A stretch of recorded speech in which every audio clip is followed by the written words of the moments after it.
Thank God it's Friday. Isang pagbati po mula sa DOST Pag-asa. Ito po ang ating weather update ngayong Friday, May 9, 2025. Ito po yung ating latest satellite image at pinapakita po nito na wala tayong minomonitor na anuman low pressure area or bagyo or sama ng panahon sa loob ng Philippine Area of Responsibility. Ang tangi po na nakakaapekto sa ating bansa ay yung easterlies or yung hangin na nanggagaling sa Pacific Ocean.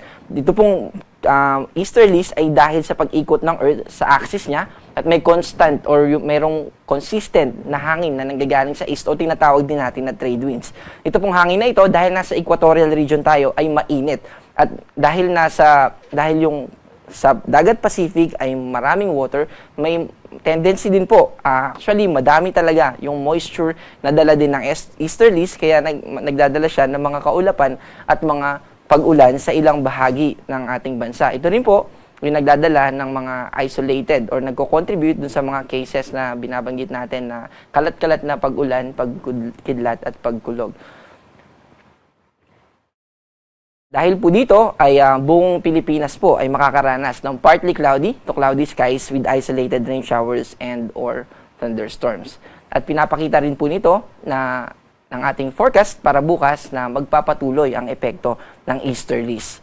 Ang agwat po ng temperatura sa Metro Manila ay 25 to 34, sa Tugigaraw ay 25 to 35, sa Lawag ay 25 to 33, at sa Legazpi ay 27 to 33. Dito naman po sa Palawan at sa Visayas at sa Mindanao, patuloy pa rin yung partly cloudy to cloudy skies with isolated rain showers and thunderstorms. Ibig po sabihin ay maaliwalas na kalangitan, mainit po at maalinsangan sa umaga at tanghali, pero may chances pa rin ng mga pag-ulan at mga thunderstorms. Itong binabanggit natin na isolated rain showers or thunderstorms ay something na katulad ng mga naranasan natin ng mga nakaraang araw dito sa Quezon City. May mga pag-ulan na sa Quezon City natin na obserbahan, pero yung mga kalapit niyang city ay may possibility na wala naman mga pag-ulan sa kanila.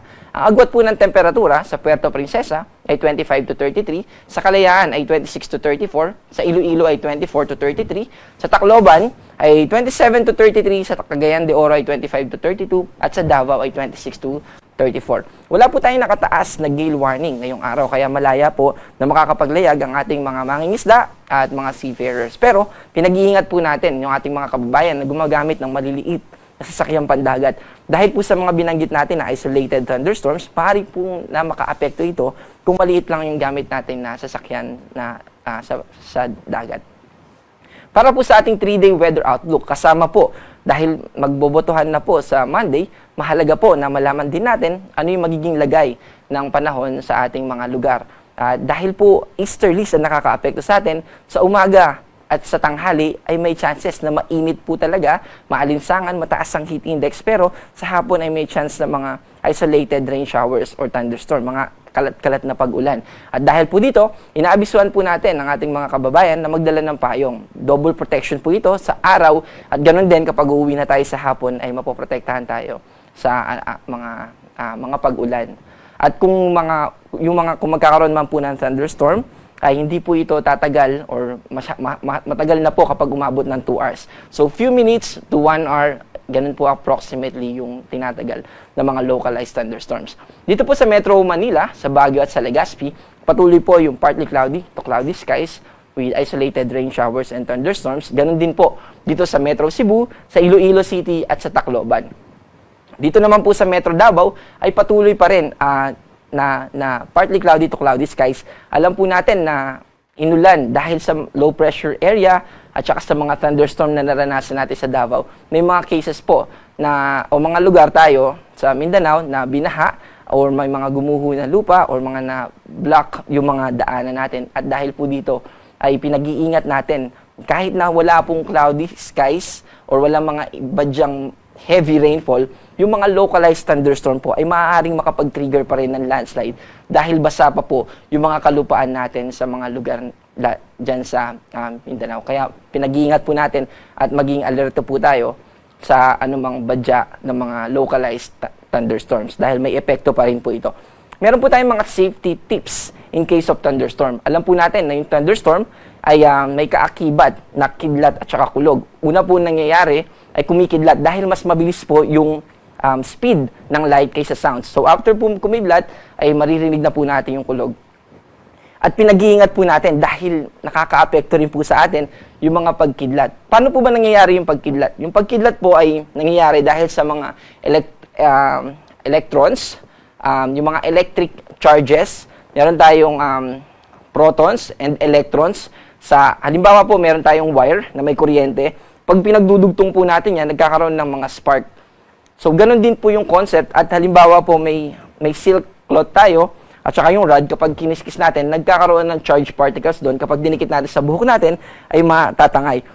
Ganon din po yung sa kidlat. Pero, very, very large scale naman. So, may mga electrons na namumuo sa kaulapan at protons or positive charge naman sa lupa. So, may tendency na emit nila yung isa't isa. At yun po yung nangyayari sa pagkidlat. So, may mga pagkidlat na cloud to cloud lang, meron naman na cloud to ground, at yun yung iniiwasan natin. Kaya po tayo nagbibigay ng mga safety tips na may kinalaman sa thunderstorm. Kung meron pong mga thunderstorm or mga pagkidlat, ay pumasok po tayo sa building para maprotektahan tayo sa kuryente, or pumasok tayo sa ating mga kotse. Dahil kapag nakidlatan po yung kotse natin, ay iikot lang po dun sa outer part ng kotse yung kuryente at hindi po tayo maaapektuhan. Umiwas din po tayo sa puno dahil kapag yung puno na kinakatayuan ay siya yung pinakamataas, may tendency na dun mag-hit yung lightning at masunog yung puno, maapektuhan tayo. Yung water din po ay iwasan natin dahil conductor po yung tubig. At of course, yung mga utility poles, yung mga scaffoldings.